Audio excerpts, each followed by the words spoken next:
I thank everyone who's here today. My first thanks come to all you guys who have always been so supportive and are a very important symbol of the trust and confidence in what we have been doing to try to transition the economy from pre-pandemic to post-pandemic, post-Ukraine economy.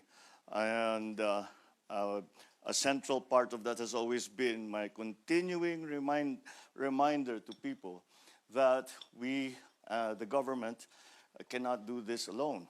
And the partnerships that we will need, a strong partnership with the private sector.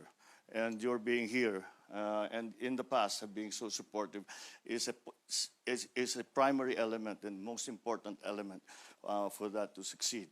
I'd like also to thank, of course, Mr. Chipman and Mr. Rahman for sharing your thoughts with us on really a rather intriguing question, which is perfect for the times. Will geopolitics finally kill off globalization? Well, it is something that really needs to be thought about because there are such contrary forces that we feel both in the geopolitical sphere, but also in the economic/trade sphere.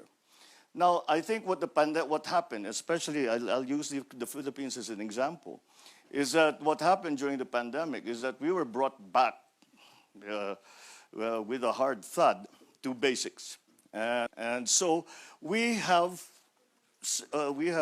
decided that we have to strengthen our own local economy to be able to withstand shocks such as the pandemic, such as Ukraine, in the future.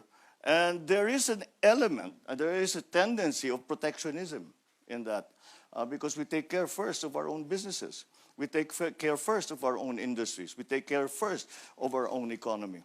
But again, there is the contrary force to that, is that the very clear understanding and assumption by everyone who thinks about these things that trade is the key to wealth for any country. No country grew wealthy without a very strong trade relationship, not only with one or two other countries, but with the rest of the world. In terms of geopolitics, your remarks, Mr. Chipman, in that we all desire, especially, let us say, around the South China Sea, we all desire a more multipolar.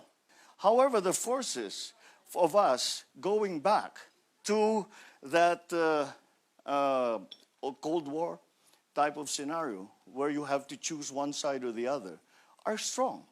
And when I speak to the other ASEAN, APEC members and the other leaders, and I ask them, and they ask me, do you feel it, that you must choose? And I say, yes, don't you? And unanimously, they say yes. So the multilateralism that ASEAN, what we call the ASEAN centrality, that has become a very important concept.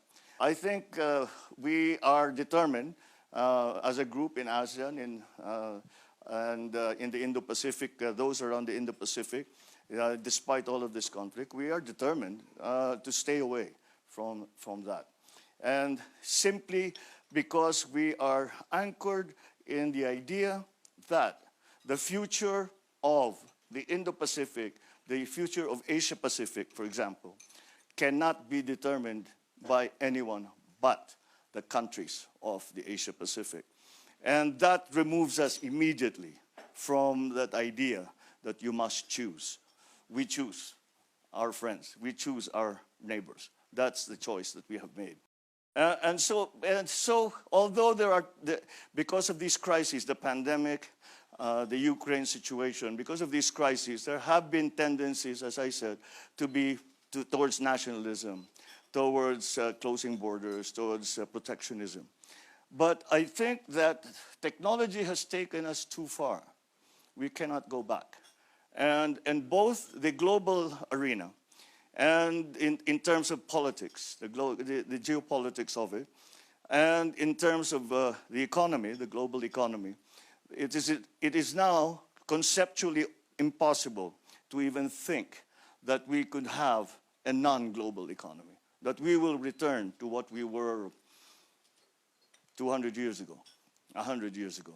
That simply is not going to happen. And so although we have, I think, we've hit a very big bump on the road, several big bumps in the road, I think the tendency after a while, after things have settled, after countries such as the Philippines have put in place the elements of policy, the elements of legislation that are necessary to be able to adjust to what is the new coming economy. Once that is in place, I think that globalization will start, we will start to return to that tendency of globalization. I really would love to discuss this further with you because it's a terribly interesting subject and it's critical to the future of our planning. So thank you very much again for those for sharing those thoughts with us. So thank you all very much for coming to this lunch. As I said, it's been a very productive one.